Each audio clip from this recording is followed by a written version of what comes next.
He thinks this is a playground? The words cold sliced the recycled air. Before Malik could stammer an apology, the flight attendant, Grayson, snatched a fork, not to clear the tray. No, he plunged it into Malik's thigh. Passengers gasped. This kid alone, bleeding, meant nothing to Grayson. What the idiot didn't grasp.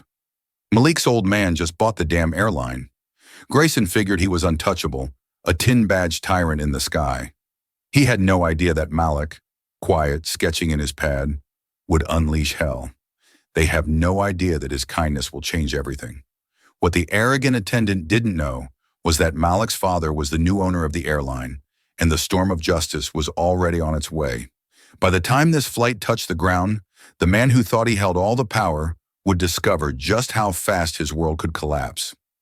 Malik Benson winced slightly as the edge of the tray table grazed his knee while he settled into seat 3A.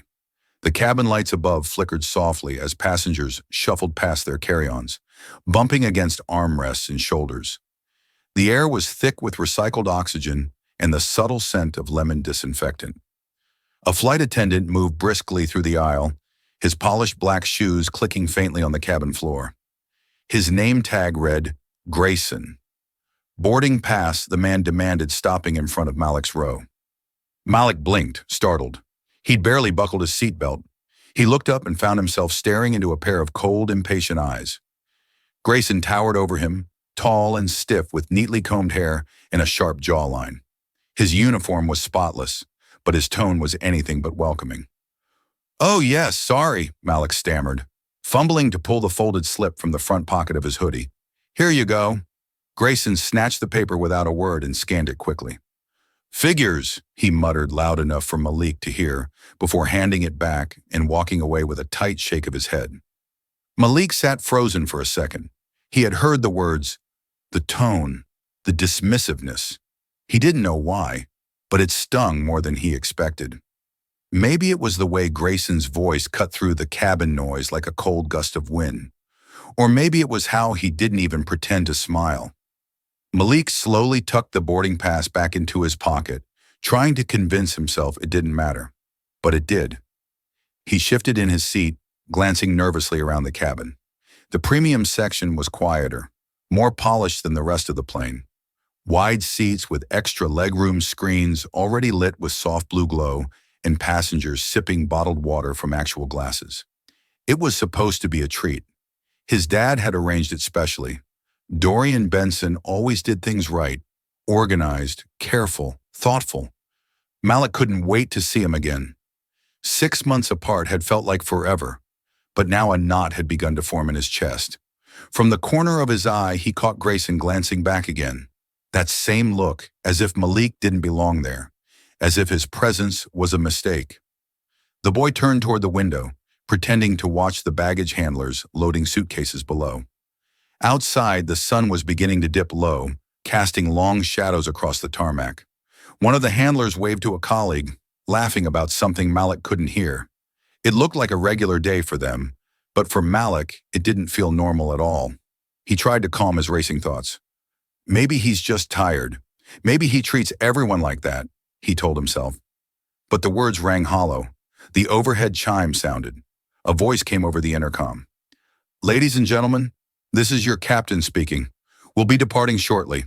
Please ensure your seatbelts are fastened and all personal devices are switched to airplane mode. Estimated flight time to Stonebridge is 1 hour and 48 minutes. Malik reached for his backpack on the floor, pulling out a small sketch pad and a pencil. Drawing always helped. It distracted him from the noise, the tight spaces, and his own overthinking. He began sketching the wing of the plane, as seen from his window, letting his pencil glide across the page in soft strokes. He wasn't the best artist, but the lines calmed him. Just as he was shading the engine, a shadow fell across his lap.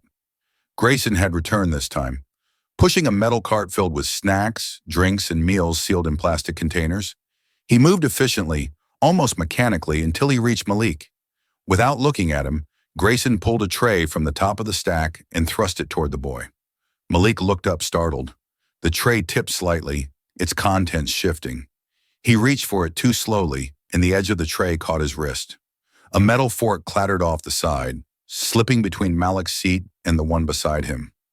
I'm sorry, Malik said quickly, already leaning down to grab the fallen utensil. The tray wobbled in his lap, his sketchpad nearly slid to the floor, his face flushed with embarrassment. Grayson didn't wait for an explanation. You think this is a playground? He snapped, his voice tight and cutting. Malik looked up, still holding the fork in his hand. I didn't mean to. But before he could finish the sentence, Grayson reached down into the cart, pulled another metal fork from the stack, and in one swift motion, jabbed it into Malik's upper thigh. The pain was immediate, sharp, unexpected, deep. Malik gasped loudly, his mouth open in shock. The fork dropped from Grayson's hand and clinked against the plastic tray.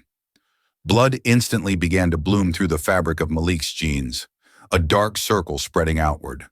He couldn't breathe, couldn't speak. A man in the aisle seat beside him, a middle-aged passenger with a travel pillow around his neck, jumped up. What are you doing? He shouted, eyes wide in disbelief.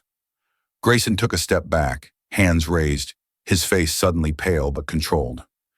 It was an accident, he said flatly. The tray slipped. The other man didn't look convinced. That wasn't a tray. You stabbed him. Passengers across the aisle had turned their heads. A few had risen slightly in their seats. The cabin fell into a thick, stunned silence. No one moved. Malik sat frozen, his fingers gripping the tray. His leg on fire, his mouth trembled, but no sound came out. Grayson glanced around, eyes darting quickly from seat to seat. Then, with practiced coldness, he leaned forward and said, Sit down, sir. Everything's under control. The man hesitated clearly, wanting to argue, but after a few tense seconds, he sat reluctantly, still glaring at the flight attendant. Grayson turned and pushed the cart forward without another word. Malik stared down at his leg. Blood soaked the denim hot and wet against his skin. His hands began to shake. He wanted to scream, to cry, but the fear locked his throat. He could hear his heart pounding in his ears, the hum of the engines, the clink of plastic trays, a faint murmur of voices. No one had come to help him. He pressed his hand gently against the wound, gasping as pain flared again. Across the aisle, the man who had shouted earlier now pulled out his phone. He angled it carefully, discreetly. A red record light blinked. Malik didn't see it. He was staring ahead, his body, rigid eyes burning with unshed tears. He couldn't make sense of it. Why had Grayson done that?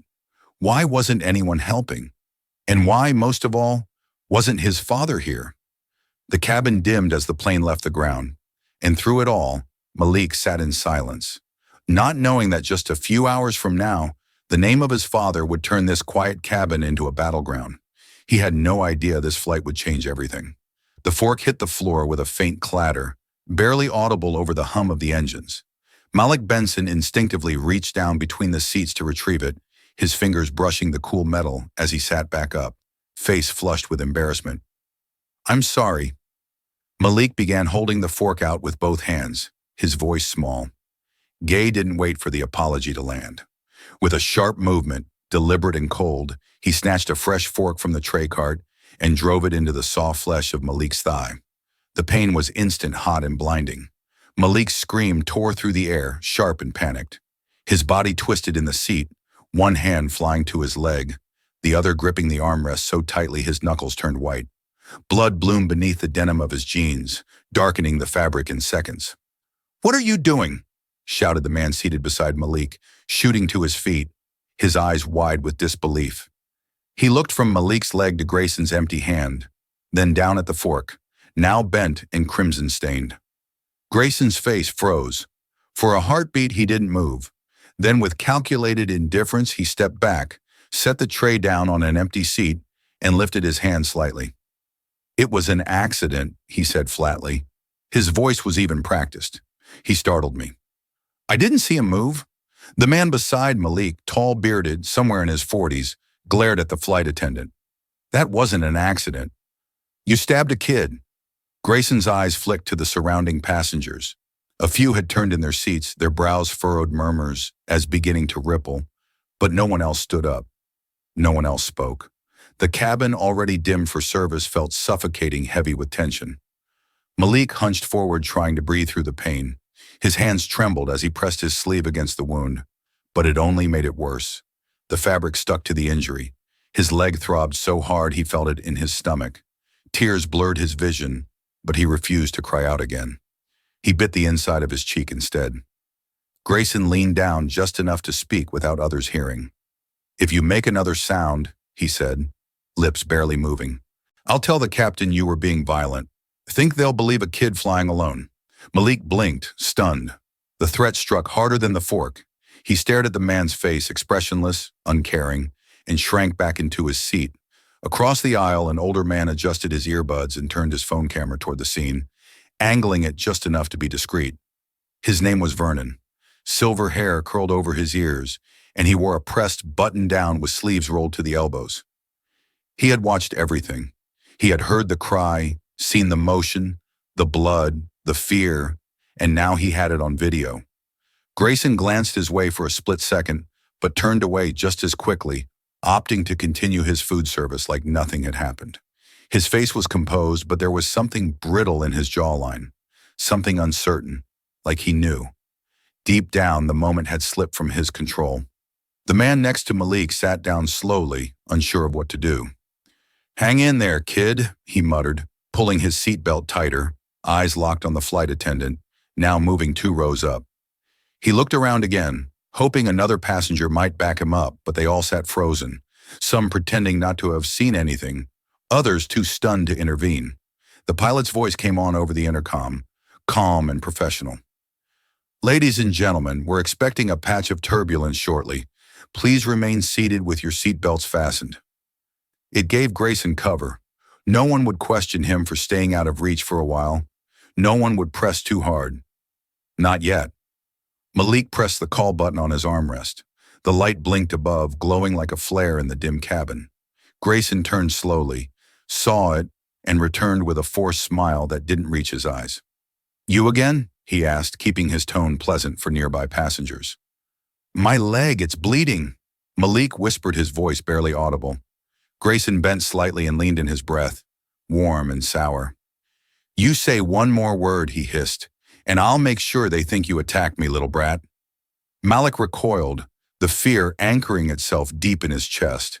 He looked down again at the blood now drying into his jeans, and then toward the window, trying to focus on the clouds instead of the stabbing pain or the threat that hung over him like a storm.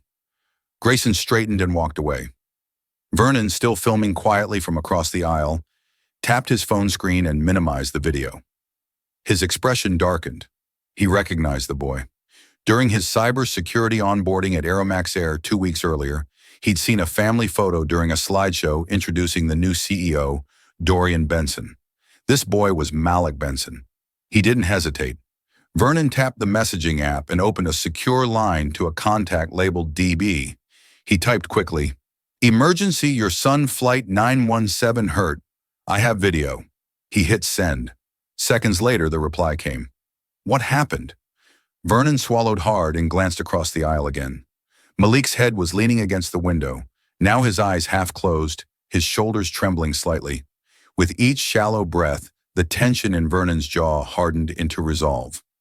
Grayson had made a mistake, a brutal, irreversible one, and Vernon had just pulled the first thread in what was about to become a very public unraveling. And all the while, no one knew that the boy's father was the new owner of the airline. Malik's thumb hovered for only a second before he pressed the service button. The small circular light above him blinked silently, signaling his call. His heart pounded in rhythm with the ache in his leg. Blood had soaked a dark patch through the denim, and the pain pulsed deeper than the puncture. He clenched his jaw, willing himself not to cry again, not to look weak. Look, but it hurt badly. And more than the pain, it was the confusion, the disbelief. How could an adult hurt a kid like that and just move on? Footsteps approached. Heavy, annoyed, Grayson appeared again at the edge of Malik's row, arms crossed tightly, lips pulled in a thin line. The overhead lights flickered slightly as the plane adjusted altitude. He didn't kneel. He didn't even lean forward, just glared down. "What do you want now?" he asked, his voice low, but sharp enough to cut. Malik swallowed. He felt the heat of eyes from nearby passengers, but couldn't tell if anyone would speak up. He dared to look up at Grayson's voice, almost a whisper. "My leg! It's bleeding! I need help!" Grayson's jaw tensed. His eyes darted to the stained denim, then to the aisle, then back to Malik. He leaned in close enough that Malik could smell the coffee on his breath. "You say one more word," Grayson muttered, his voice venomous, "and I'll tell everyone you attacked me first." The words hit like a slap. Malik froze, not just because of fear, but confusion. He didn't understand how someone could lie so easily, how someone in uniform with power could turn the truth upside down. His lip trembled. His eyes welled up again, but he blinked hard, refusing to let the tears fall. Grayson stood there for a second longer, waiting for a reaction. Then, with a fake smile, he turned and walked away down the aisle, his posture relaxed as if nothing had happened at all. Across the aisle, Vernon Caldwell adjusted his headphones, but he wasn't listening to music. His Bluetooth setting flashed on his screen, but the sound was off. The old man had watched it all.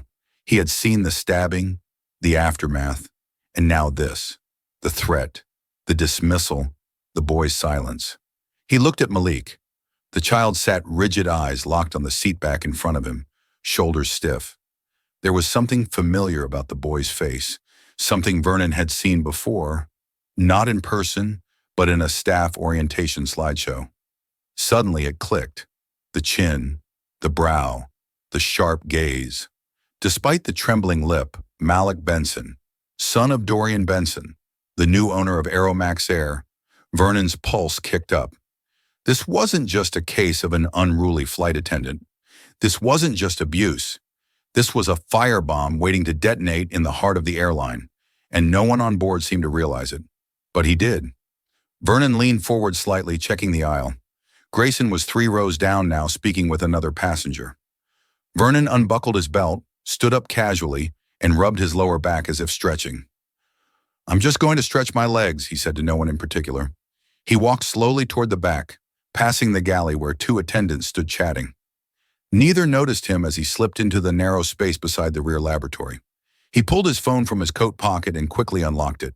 The video was already saved, captured just after the fork had landed on the floor.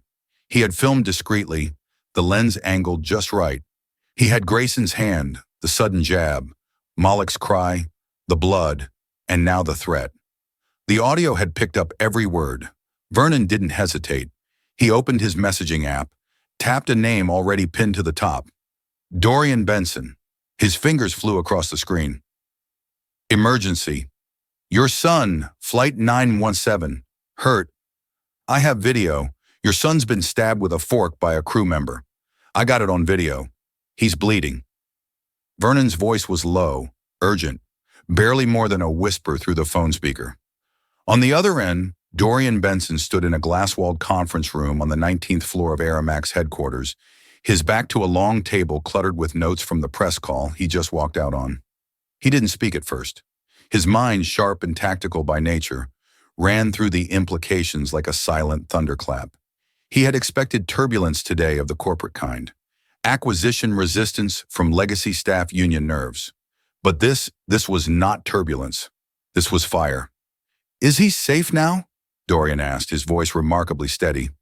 Despite the pressure mounting behind his temples, he stared at the far skyline, his reflection in the window betraying none of the storm brewing inside. "Not yet," Vernon replied. "They're not helping him. I think the flight attendant is trying to cover it up. His name is Grayson. I saw him threaten the boy after the stab. Malik's in shock."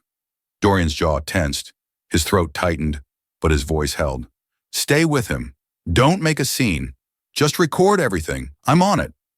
The call ended with a faint click, and Dorian's entire posture changed. His frame straightened, his expression sharpened, and his next moves came rapid fire. He stormed out of the conference room, his assistant, Lucas, trailing behind him, confused. "Sir, is the call over?" "Family emergency," Dorian said without looking back. "I need you to patch me through to 3 lines. Chief of In-Flight Security, Director of Cabin Operations, Director of Ground Response at Stonebridge." Now Lucas nodded and darted toward the communications desk. Within minutes, Dorian was locked inside a private control room with 3 blinking lights on the phone panel in front of him. He pressed the buttons one by one, his voice clipped, composed, lethal. This is Benson. I need full immediate oversight on Flight 917. We've had an incident involving crew on passenger assault. Minor injured. Get eyes on the jet. When it lands, I want it sealed and secured. No one leaves until internal response meets that aircraft on the bridge. Clear. All three voices on the other end gave overlapping affirmations. But Dorian didn't wait for debate. I want footage, body cam, passenger video, and any prior history on that crew member, Grayson Monroe. Pull his record. If there's even one red flag, I want it flagged. He ended the call. Across the room, screens flickered with tracking data.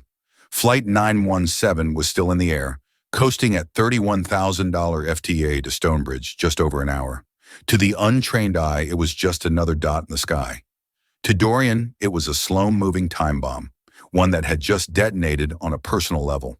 Back on the flight, Malik sat in silence, one hand gripping the armrest, the other pressed over his bleeding thigh. His eyes were red, but he hadn't cried again. Not since the initial shock. Grayson had passed by once more, and with a lowered voice said, "Better not say a word when we land." Malik didn't reply. He simply turned his face toward the window, trying to force his breathing into a quiet rhythm. The pain was real, but so was the fear. He didn't fully understand what was happening, why someone who was supposed to help had hurt him, why no one else had stepped in, and what would happen when the plane landed. Behind him, Vernon sat still as stone. He'd returned to his seat, but hadn't stopped watching. Every time Grayson walked by, Vernon's fingers twitched.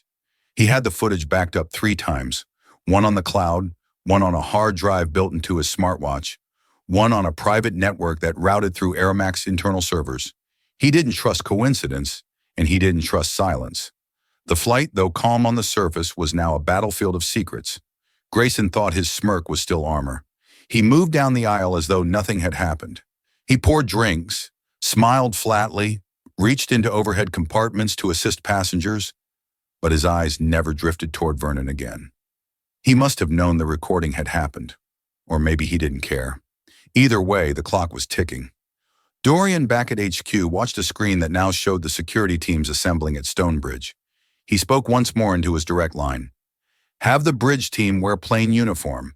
No panic, but once doors open, no one moves. The name's Grayson Monroe. Isolate him calmly, professionally. I want him escorted without warning. A beat of silence passed. Then copy that, sir. In the seat beside Vernon, a passenger shifted. Malik's breathing hitched for a moment.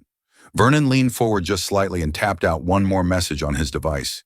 This time, it was not to internal Airmax security. It was to Dorian's personal line. Emergency. Your son. Flight 917 hurt. I have video. The reply came less than 10 seconds later. What happened? Vernon typed back carefully, deliberately, stabbed in leg with a fork. Crew member named Grayson. I have full footage. Malik bleeding. They aren't helping him. There was no reply this time, but Vernon knew what that meant. He didn't need a thank you. He didn't need instructions. He had worked with Dorian long enough to know that silence from the top only meant one thing. The engine had been switched on. Inside the flight cabin, tension pulsed like electricity under the surface. The passengers didn't know it, but their aircraft was now being tracked, not just for altitude or weather, but for truth. Every second in the air brought them closer to a confrontation Grayson could never prepare for. He had hurt a child, and not just any child. Vernon glanced sideways at Malik, who sat with lips pressed tight, eyes shining but defiant. Grayson passed again, avoiding eye contact, and Vernon whispered under his breath. What Grayson didn't know was that he had just ruined his life on camera. The moment the wheels of Flight 91 touched the runway, a jolt ran through the cabin. But for Malik Benson, it wasn't turbulence that made him flinch. It was the sharp ache in his leg, still burning from where the metal fork had pierced through his jeans into his skin. Blood had dried around the edges, crusting against the fabric.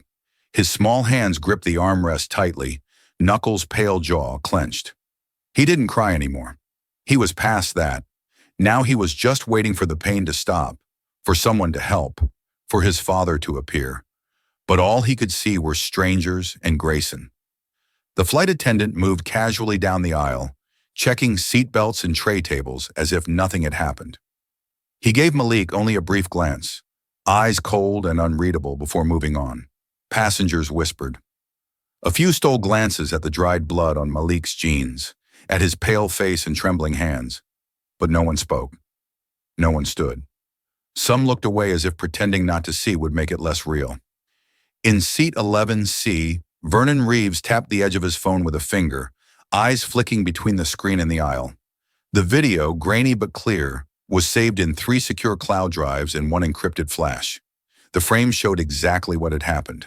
The sudden jab, the boy's cry, and Grayson's calm denial. Vernon wasn't an emotional man, but his jaw had been tight since the moment he hit record. He sent another message to Ground Marshal Desmond Rusk. Message Gate 12. Red alert. Be ready. Confirm. A reply came within seconds. Confirmed. Armed response on standby. As the aircraft rolled toward its gate, a new alert blinked across the cockpit screen. The pilot, a seasoned man in his 50s named Captain Hadley, furrowed his brow. The message from tower control was direct. Hold position after docking. Special security team will meet aircraft. Do not release passengers until instructed. That was unusual. He leaned over and said quietly to his co-pilot. Looks like we've got something waiting for us. In the back of the aircraft, Grayson was humming under his breath. He smoothed out the front of his uniform, adjusted his tie, and gave a fake smile to a passenger in row 22. He felt in control again. No one had said anything. No one had stopped him. The boy had gone quiet. Whatever storm might have come, it had passed. He couldn't have been more wrong. As the plane eased into its final stop at Gate 12, Grayson turned toward the front, ready to open the cabin door and begin the usual disembarkation speech. But then he paused. Through the tiny window of the front door, he saw them. 6 men, all in dark uniform, standing shoulder to shoulder at the end of the jet bridge. No airline staff, no friendly faces, just stern eyes, folded arms, and the glint of badges. Grayson's breath caught for a moment, but he quickly straightened. Maybe it was a drill. Maybe they were for someone else. A voice crackled over the cabin intercom, calm but firm. Ladies and gentlemen, we ask that all passengers remain seated for a brief onboard security check. Please stay in your seats until instructed to disembark. A ripple moved through the cabin. Confusion. Concern.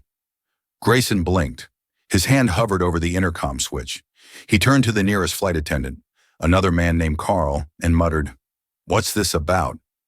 Carl shook his head, looking just as surprised. No clue. Then came the moment Grayson hadn't anticipated. Vernon stood without hesitation. He walked down the aisle, passengers craning their necks, and stopped at the front row. He turned toward the lead officer, who had just boarded. Vernon held up his phone and spoke clearly, his voice cutting through the silence like a blade. "This is the kid," he said, pointing at Malik. His tone held no tremble, no hesitation. "This is what he did." He handed the phone over. The officer didn't even ask questions. He simply looked at the screen, watched for 6 seconds, then nodded. He handed the phone to the man behind him and stepped forward. "Mr. Grayson Monroe," he said in an even tone. "Please come with us?" Grayson blinked, frozen. "Wait, what's going on?" he asked, his voice high and thin. Now his hands hovered in the air as if trying to push away invisible hands. One of the other agents stepped forward. "You just attacked the new owner's son." Grayson's face drained of color. His lips parted, but no sound came out. Passengers began murmuring. Someone gasped. Others turned to see Malik, now sitting rigid, eyes wide, watching the scene unfold. The young boy didn't move. He didn't speak, but the flicker of shock and hope in his eyes said everything. 2 agents flanked Grayson and gently but firmly pulled his hands behind his back. The click of metal cuffs echoed louder than the engine hum. Grayson didn't fight, didn't speak, didn't even blink. The men walked him down the aisle as passengers parted, some filming, others whispering. Grayson's head stayed low, his steps stiff. No one smiled, no one clapped, but every soul on board knew they had witnessed something real, and the world was about to find out. The sound of Grayson's shoes scraping against the jet bridge floor echoed with each reluctant step, broken only by the sharp click of handcuffs locked tightly around his wrists. His breathing was erratic, loud, ragged, panicked. Uniformed officers on either side gripped his arms firmly, showing no sign of sympathy. Behind them, the cabin of Flight 91 Seamean remained frozen in the stunned silence. Passengers leaned out into the aisle, eyes wide, some whispering to their neighbors, others simply staring, unable to process what they had just witnessed. Inside, Malik Benson sat motionless, his legs still throbbing beneath the torn fabric of his jeans. The pain radiated upward in hot waves, but he clenched his jaw, refusing to cry again. His eyes remained fixed on the narrow space where Grayson had disappeared. A faint trail of blood stained the aisle carpet near his feet. The air around him felt thick and hollow. He didn't understand everything that had just happened, but he knew enough to recognize fear when he saw it. A male officer stepped forward through the curtain, separating first class from the galley. He moved with purpose, but softened as he neared Malik. He knelt beside the boy and lowered his voice. "Hey, buddy," the officer said gently, eyes level with Malik's. "Your dad's waiting for you." Malik blinked. His lips parted, but no words came. The weight of the moment pressed down on him. Then slowly he nodded. The officer helped him to his feet, steadying him as he winced and shifted weight off his injured leg. A second crew member, this one unfamiliar and visibly shaken, rolled a wheelchair into place. Careful not to make eye contact with anyone, he lowered it, and Malik eased into the seat with a muffled groan. Passengers murmured behind cupped hands as the small procession made its way down the aisle. Some turned away as they passed, unable to face the shame of their silence earlier. Others simply watched, eyes hollow with guilt. The man who had recorded the incident, Vernon, stood as they passed.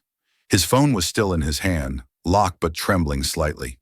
He said nothing, only gave Malik a small nod as he followed behind.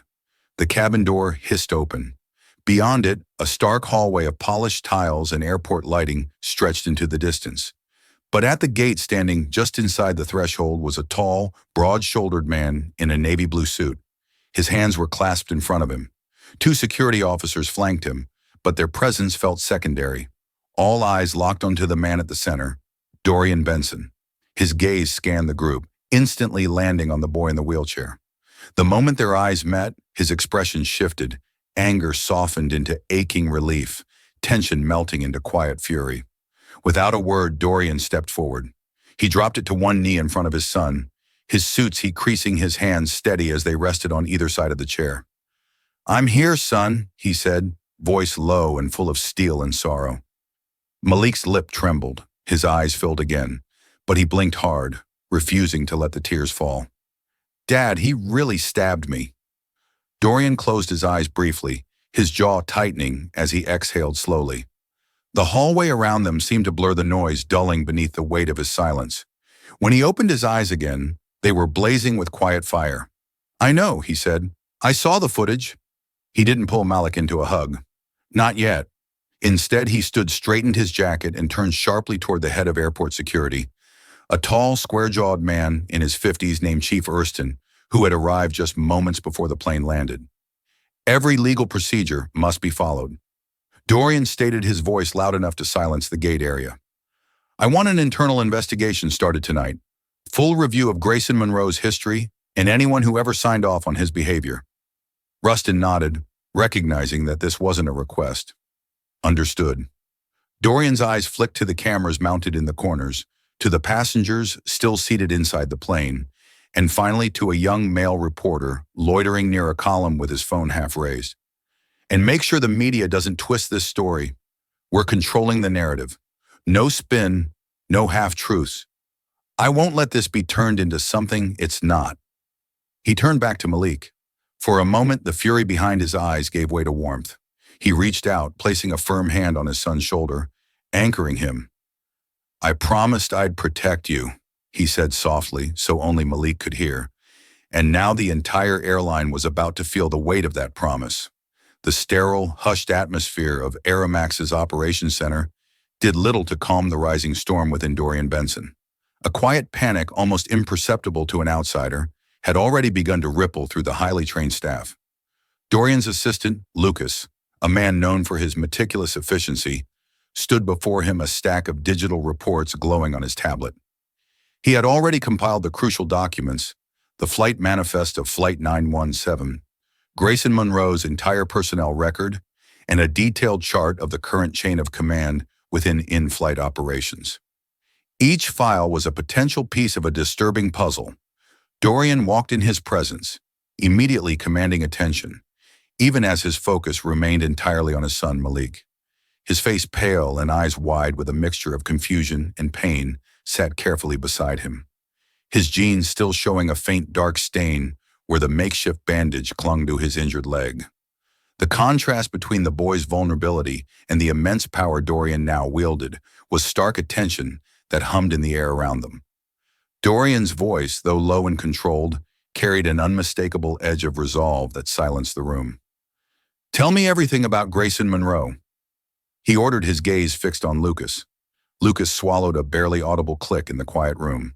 He adjusted his glasses, his fingers tapping almost imperceptibly on the tablet screen. 10 years with the airline, sir." He began, his voice tight with professional deference. 2 prior complaints on his record, one for verbal abuse, another for a use of force claim on a different flight. Both were dismissed. Dorian's eyes narrowed, a muscle in his jaw clenching. The dismissals immediately raised a red flag. This wasn't just about a rogue employee. It was about a system that allowed such behavior to persist. By whom? He pressed his voice like a low rumble before a storm. Lucas hesitated, a flicker of discomfort crossing his features. He knew the answer would displease his new boss, the Vice President of Cabin Operations, Sir Martin Kellum. The name hung in the air, a sour taste in Dorian's mouth. Martin Kellum. The very name stung. Kellum had been flagged in Dorian's initial assessments of the company's leadership, a figure known for his ruthless efficiency in cutting corners, and more disturbingly, for his knack for burying inconvenient incidents to protect public relations numbers. This wasn't just a coincidence. It felt like a direct link to the rot he suspected festered within Aramax. The thought of his son being a victim of such systemic negligence fueled a quiet fury within him. "Bring him in now," Dorian commanded, his voice devoid of any warmth, sealing Kellum's fate with those 3 sharp words. Meanwhile, Malik sat quietly, his eyes darting around the sophisticated control center. The flashing lights of the monitor, the hushed conversations, the palpable tension in the room. It was all overwhelming, a world away from the ordinary school day he had envisioned. He still couldn't quite believe that any of this was real, that his father, the man who had always been a rock of stability, now owned this sprawling, complex entity. "I didn't know you owned the whole airline," he whispered, his voice barely audible above the low hum of the machinery. Dorian turned, his stern expression softening as he met his son's gaze. He knelt, bringing himself closer to Malik's level, a rare moment of vulnerability in the midst of the escalating crisis. "You were going to find out today," he said, his hand briefly resting on Malik's uninjured knee. "I just didn't want it to be like this." The unspoken sentiment was heavy between them. This revelation was meant to be a joyful surprise, a new chapter, not a consequence of trauma. Outside the thick, soundproofed walls of the operations center, the news was already beginning to leak, seeping into the vast interconnected world. A few quick-thinking passengers, still shaken by the incident, had already posted vague tweets about a disturbance on Flight 91, about a child being hurt, about an emergency landing. The digital whispers were the first tremors of what would soon become a full-blown earthquake. In a private room down the hall, Vernon, the tech investigator, sat hunched over his laptop, his fingers flying across the keyboard. He was meticulously reviewing every frame of the video footage he had captured, zooming in, enhancing the audio. The sharp, chilling sound of Grayson's threat to Malik, muttered under his breath, echoed faintly from the speakers. "You say one more word and I'll tell everyone you attacked me." Vernon's face was grim. He muttered to himself, a low prophetic warning that carried the weight of experience. They weren't just dealing with a lawsuit. He whispered, the gravity of the situation sinking in deeper with every replay. They were about to deal with a legacy-level reckoning, and Dorian wasn't leaving any stone unturned. If that moment made your blood boil and your heartache, don't scroll. Subscribe and become a member, because silence protects abusers, not children. Martin Kellum strolled into the conference room like a man walking into a friendly brunch, not a disciplinary hearing. His suit was pressed, his silver cufflinks caught the light, and a self-satisfied smirk played across his lips. He extended a hand toward Dorian Benson. "Dorian," he said smoothly, as if they were old colleagues meeting for coffee. Dorian didn't move, his eyes locked onto Kellum's with an unreadable intensity. "Sit," he said flatly. The room was tense. The conference table stretched between them like a drawn line.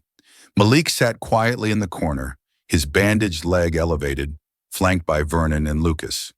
A tablet rested in Vernon's lap, paused on a damning image.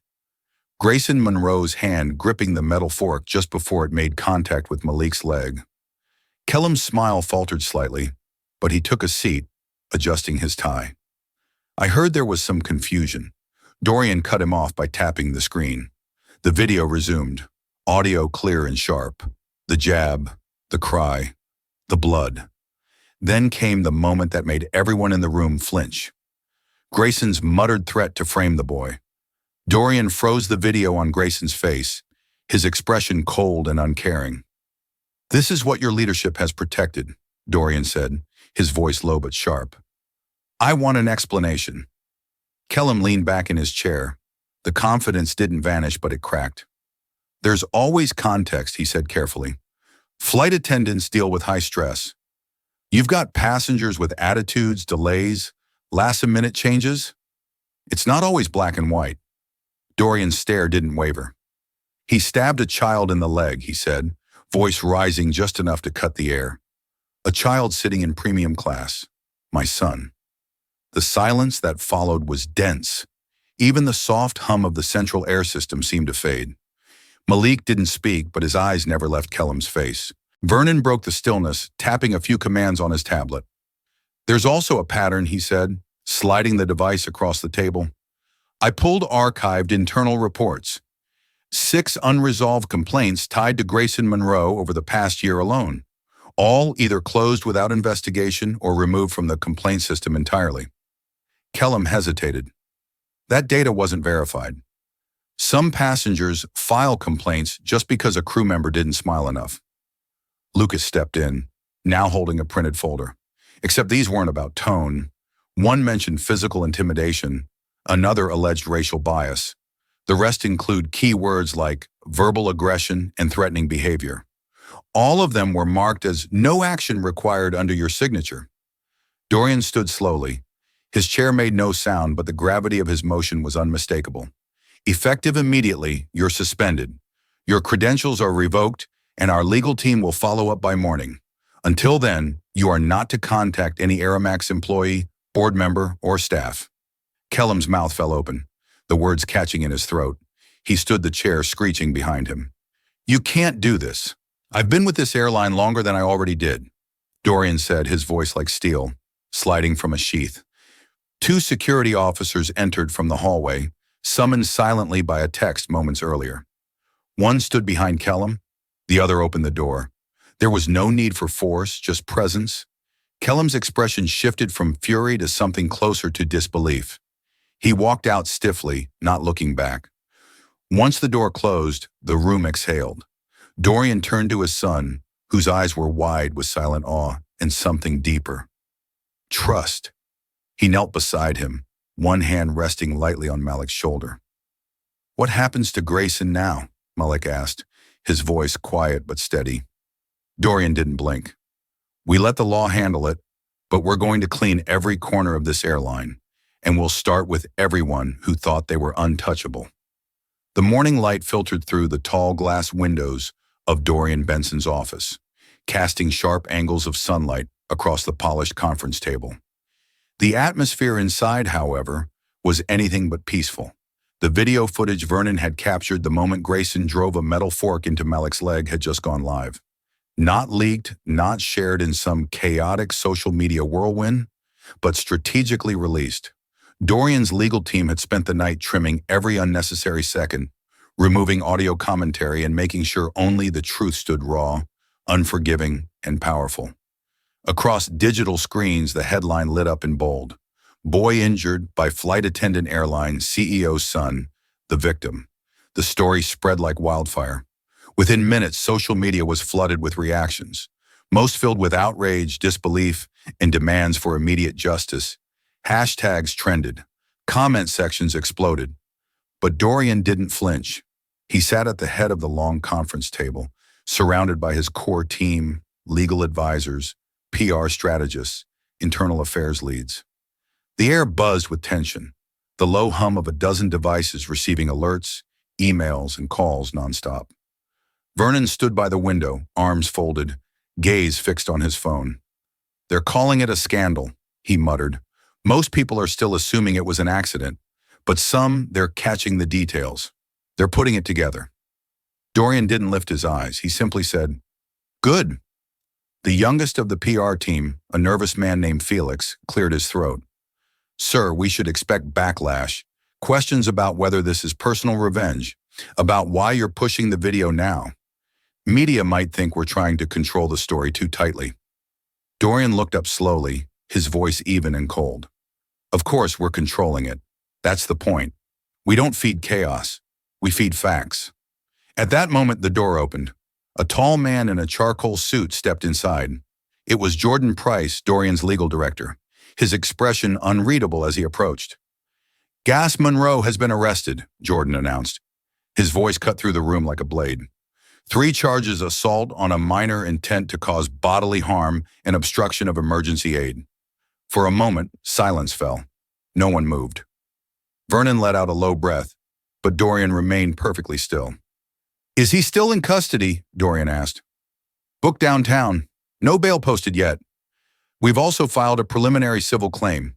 We'll be serving him formally by tomorrow morning." "No settlements," Jordan said firmly.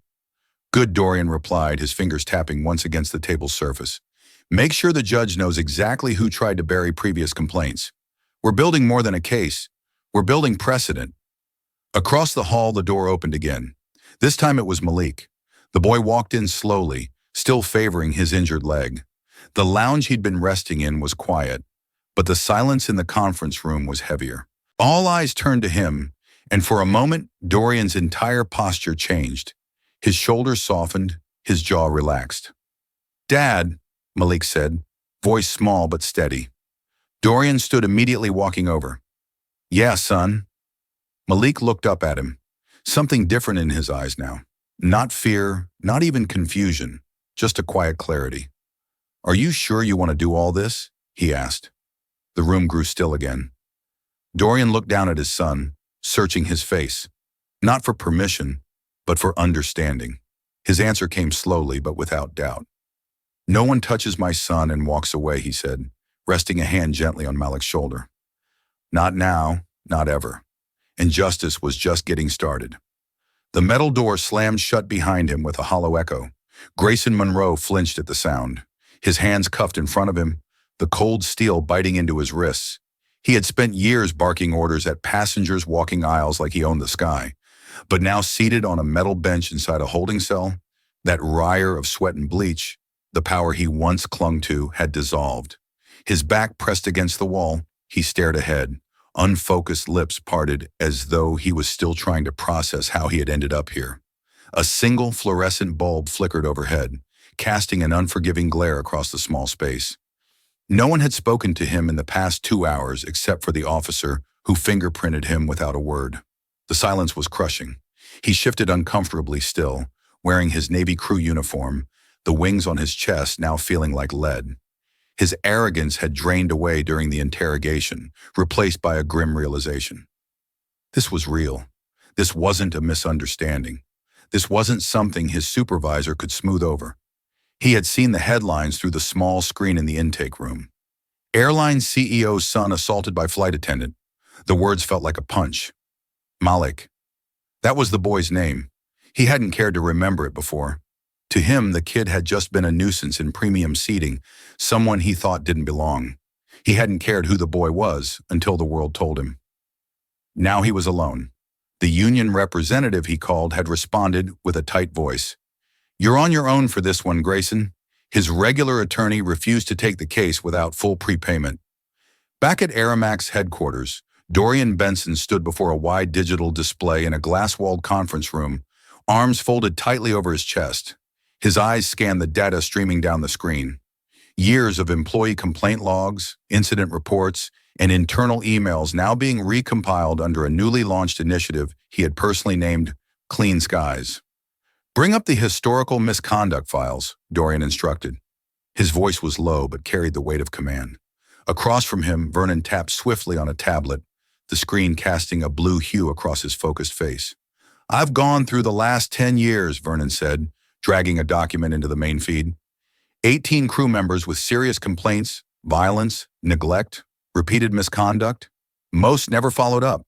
Almost all share one thing in common: no formal disciplinary action." Dorian's jaw tightened.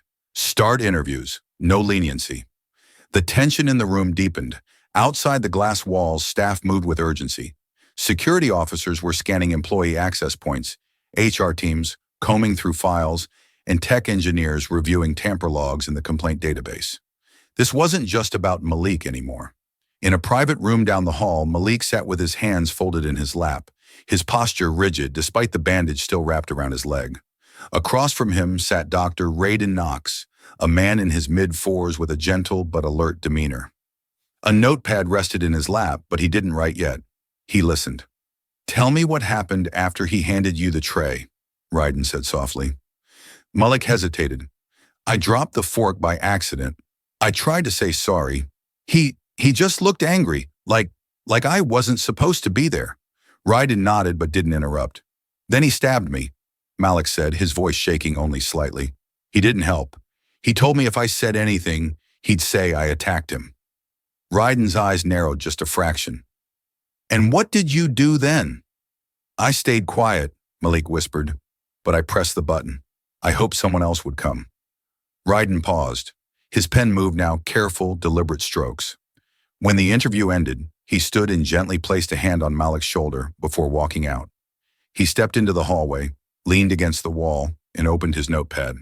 At the very top, in block letters, he wrote, "Intent, pattern, culture, rot." He closed the cover eyes sharp. Down the hall, Vernon approached with a list of names for internal review, and Dorian joined them seconds later. "What did he say?" Dorian asked quietly, nodding toward the interview room. Raiden handed him the notepad without a word. Dorian scanned the line, his fingers tightening around the leather cover. "Burn it down," he muttered. "Burn out every last trace." And as the screen inside the operations center lit up with one name after another, red flags flaring against years of ignored warnings, Dorian Benson set his eyes forward, not on revenge, but on reconstruction. And Dorian Benson was going to burn out every last trace of it. The microphone crackled for a brief second before Dorian Benson stepped up to the podium, his suit crisp, his posture unshaken. Behind him stood a solid wall of authority. Vernon with his arms crossed, Dr. Raiden Knox reviewing a set of documents in his hand, and 3 members of Dorian's legal team flanking them like sentinels. The seal of Aeromax Air was draped across the backdrop, large and unmistakable. The press had gathered fast. Cameras clicked like insects in heat, and murmurs filled the air like static. But when Dorian began speaking, the noise stopped. "My son was assaulted by someone we trusted to ensure passenger safety." He said, his voice even but with an edge that cut through the silence like steel. "But this isn't about a single bad apple. This is about the barrel that let him rot." There was no hesitation, no apology masked in legal softness. He was declaring war on the rot within his own company, and everyone present knew it. He continued laying out a clear plan that no executive in the industry had dared to implement until now. Starting today, all passenger complaints will be reviewed by an independent civilian board, not Aeromax staff. A new oversight system will allow passengers to submit real-time reports directly through the in-flight interface anonymously if they choose.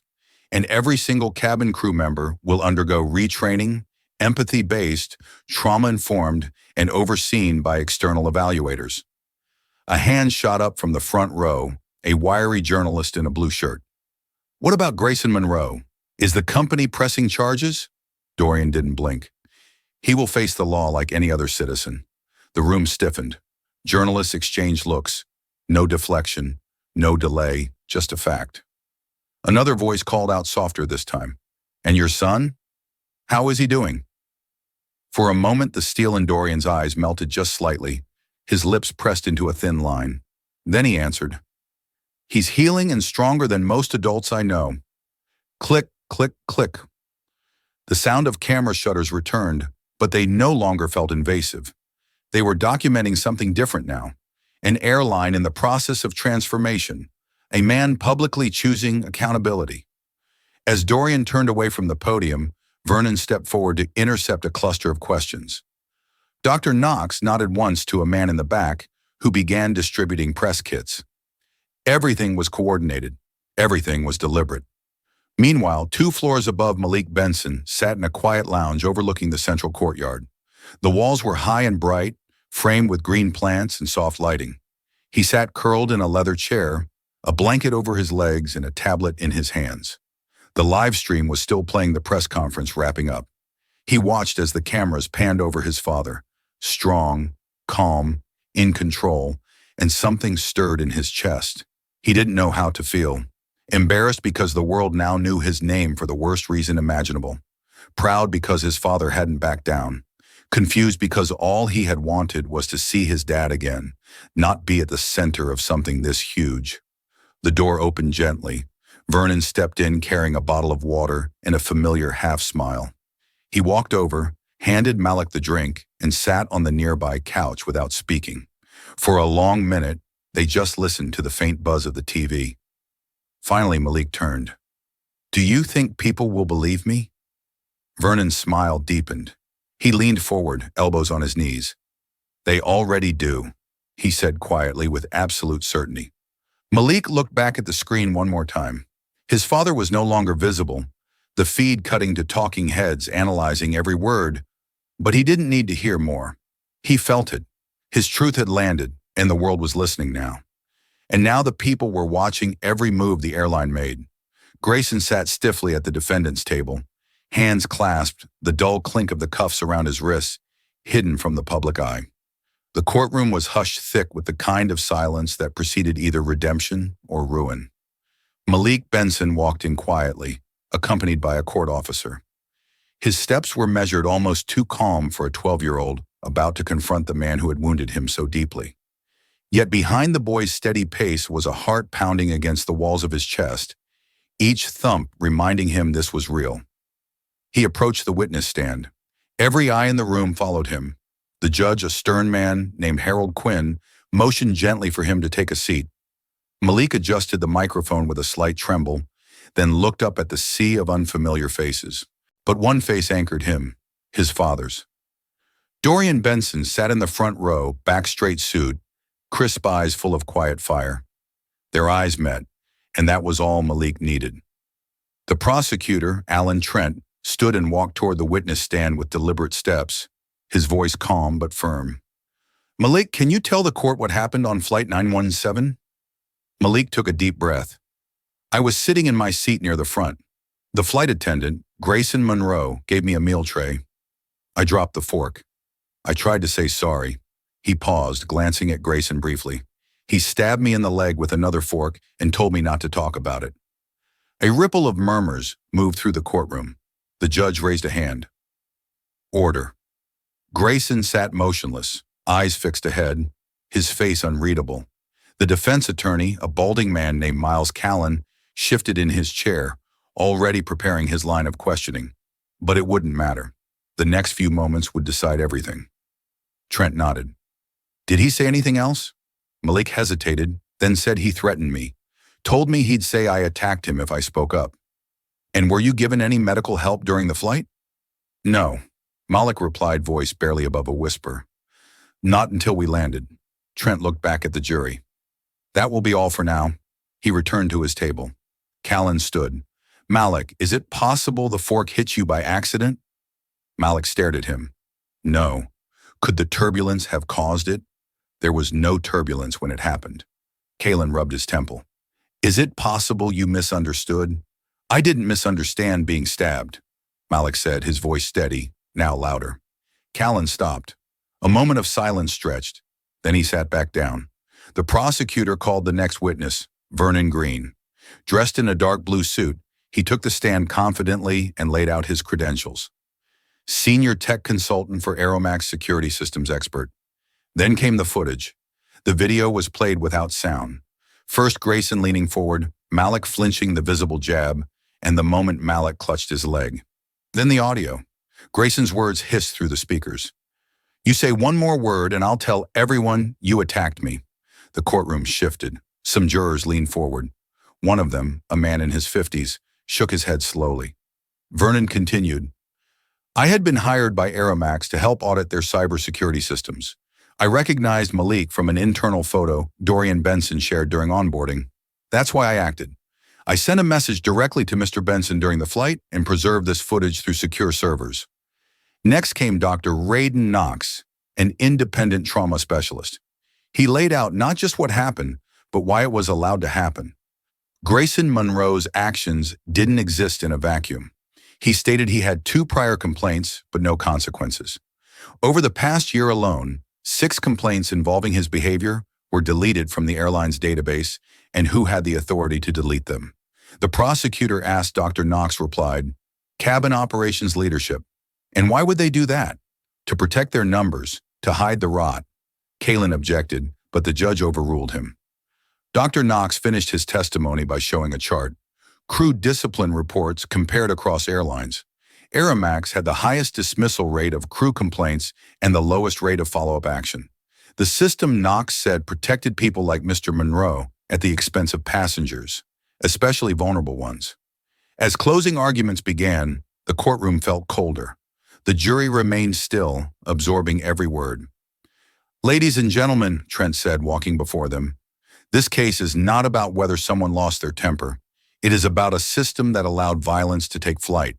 A boy was hurt, not just physically, but emotionally, and that pain was dismissed until the truth found its way into the light." When the jury was dismissed to deliberate, Malik sat quietly beside Dorian in the waiting room. The hall outside buzzed with reporters, the sound muffled by thick courthouse walls. Malik's fingers tapped the armrest of his chair. Dorian placed a steady hand over them. "You were brave up there," he said. "I was scared," Malik admitted. "You still did it. That's what makes it brave." Hours later, the jury filed back in. The foreman stood. The judge asked for the verdict. Guilty on all charges. Grayson didn't speak. He didn't cry. He simply lowered his head. The gavel struck once. The sentence, 4 years in prison and a permanent ban from working in any passenger-related transportation job. Malik didn't look at him as he was led away. Outside the courthouse, cameras snapped, but Dorian gave no speech. He simply placed his hand on Malik's shoulder and guided him through the crowd in silence. They entered the waiting car, neither saying a word until they reached their new home. That evening, Malik sat beside his father on the living room couch, wrapped in a blanket, a warm cup of tea in his hands. "Dad," he said softly, "do you think people will stop being cruel like that?" Dorian looked at his son, his voice calm, his eyes thoughtful. "Some won't, but if people like you keep telling the truth, more will be afraid to try." And that's how a 12-year-old made an entire system change. The question came without warning. "Can you tell us about a time you were brave?" the teacher asked, glancing around the classroom filled with posters of famous leaders and quotes about character. Malik Benson, now back in school for nearly 3 months, felt his heart skip a beat. He sat quietly at his desk, eyes on the blank sheet in front of him. Other students had already begun scribbling answers, but Malik's pen hadn't moved. His right leg, still healing, was stretched out slightly beneath the desk. The dull ache of scar tissue, a constant reminder of what had happened. Mr. Carter, a tall, composed history teacher with streaks of gray in his beard, walked past his row. "You okay, Malik?" he asked softly. Malik nodded. "Yes, sir. Just thinking." Mr. Carter gave a small, respectful nod and moved on. The classroom buzzed with the sound of pencil scratching paper. Malik's fingers gripped his pen, and for a moment he thought about writing it all down. The flight, the stabbing, the courtroom. But something held him back. It wasn't fear. It was choice. He didn't want to be remembered just for surviving something awful. He wanted to be remembered for what he did after. Outside, rain tapped against the window panes, and a breeze pushed faint clouds across the gray sky. Malik took a breath, steady and calm, and started to write. 3 months had passed since the trial. In that time, Malik had gone from being a name whispered in courtrooms to a name spoken with reverence in boardrooms. Quietly, without fanfare, his story had become part of a Romax's transformation. Under Dorian Benson's leadership, the Clean Skies Initiative had shifted from press release to practice. 12 employees had been removed, some for past complaints, others for negligence. New hires brought younger, more ethically driven leaders into the fold. Every flight attendant now went through empathy-based training, and each aircraft had been upgraded with new oversight tablets that allowed passengers to anonymously report mistreatment. Yet for Malik, real change wasn't measured by policy. It was in the hallways of his middle school, where classmates didn't whisper or gawk like before. It was in the simple way his teachers spoke to him, not as a news headline, but as a boy who had walked through fire and kept walking. The limp was still there mostly in the mornings, and the scar on his leg, a narrow line etched just above the knee, would probably stay forever. But when Malik looked at it, he didn't just see pain anymore. He saw proof that he hadn't let the pain win. One Friday morning, Mr. Carter asked for volunteers to present their courage essays. A few hands went up, boys talking about standing up to bullies moving to new cities, helping a sick grandparent. Malik listened, nodded, even smiled, but he remained silent until Mr. Carter looked at him again. "Malik," he asked, "would you like to share?" A beat of silence fell. Malakita could feel the weight of attention turn toward him. For a second, he thought about saying no, but then he saw Mr. Carter's face, calm, encouraging, expectant. Malik stood slow and careful. His leg tensed slightly, but he didn't flinch. He walked to the front of the class. The room was still. Even the usual side whispers had stopped. He didn't need his paper. When someone powerful thinks they can hurt you and get away with it, Malik began, his voice low but steady. It's easy to feel small. His classmates leaned forward, listening closely. They count on you being quiet. They count on you being scared. But sometimes all it takes is one truth, one voice to shake their whole world. He looked around the room, letting the silence settle like dust after a storm. Mr. Carter, who had been leaning against the whiteboard, turned away briefly and wiped under his glasses. And that's when Malik realized he wasn't just a victim. He was proof that justice works when you don't stay silent. The curtain dropped. A breathless silence washed over the crowd gathered on the tarmac outside Terminal 6, the new heart of Aeromax rebirth. Standing in the golden light of late afternoon, every guest executive and employee turned their eyes to the aircraft that had just been unveiled. There it was, sleek silver, modern, a symbol of change. But it wasn't the engineering that drew gas. It was what had been painted across the body of the plane, just behind the cockpit window in bold navy blue lettering. The M. Benson Initiative. The applause came seconds later. Hesitant at first, then swelling into a rolling wave. Photographers scrambled for angles. Reporters whispered urgently into microphones. Cameramen captured the moment as it spread like fire across social media feeds. But none of that reached Malik Benson's ears. He stood frozen near the edge of the stage, eyes wide, staring at the name printed across the aircraft's body. His name. His father stepped beside him, a proud but composed figure in a charcoal gray suit. Dorian Benson didn't say anything at first. He simply held Malik's hand, not as the CEO of an airline, but as a father who had kept a promise. Then he gently guided Malik forward toward the microphone position center stage. Malik's legs trembled slightly, not from pain this time, but from the weight of attention. Cameras zoomed in, crowd hushes deepened, and for a moment the only sound was the distant hum of a ground crew engine. Dorian crouched beside him, one hand on his shoulder, the other gesturing toward the aircraft behind them. "This is yours," Dorian said softly, his voice just loud enough to be caught by the mic, but intimate enough that only Malik seemed to truly hear it. "Every plane we launch under the new code of conduct will carry your name because this company doesn't exist without your courage." Malik blinked once, twice. His throat tightened. The knot in his chest swelled as he looked up at his father's steady face. "I didn't do anything big," he whispered. "You told the truth," Dorian replied, squeezing his shoulder. "That's the biggest thing anyone can do." Behind them, a panel of Aeromax executives stood still. One of them, Vernon Knox, had tears in his eyes but didn't move to wipe them. He understood what this meant, what it cost. what it was about to change. Malik finally stepped toward the podium.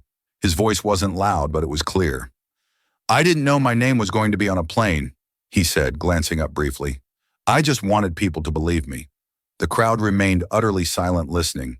"I thought being hurt meant you had to stay quiet. But sometimes when you speak up, people finally look."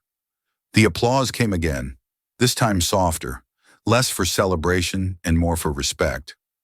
Malik stepped back, and Dorian wrapped an arm around his shoulder. He guided him to the edge of the stage as cameras flashed once more.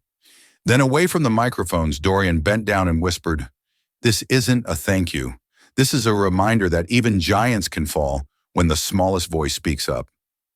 In that moment, surrounded by flashes of applause and the humming engines of a new future, Malik understood something powerful. He didn't need revenge. He didn't need fame.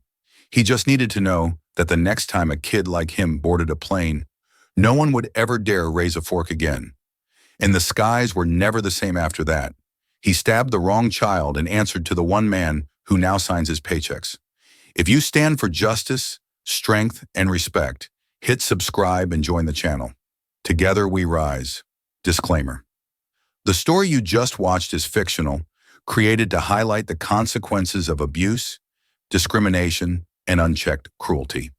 Its purpose is to inspire conversations about justice, accountability, and the urgent need for safety, respect, and equality in all environments.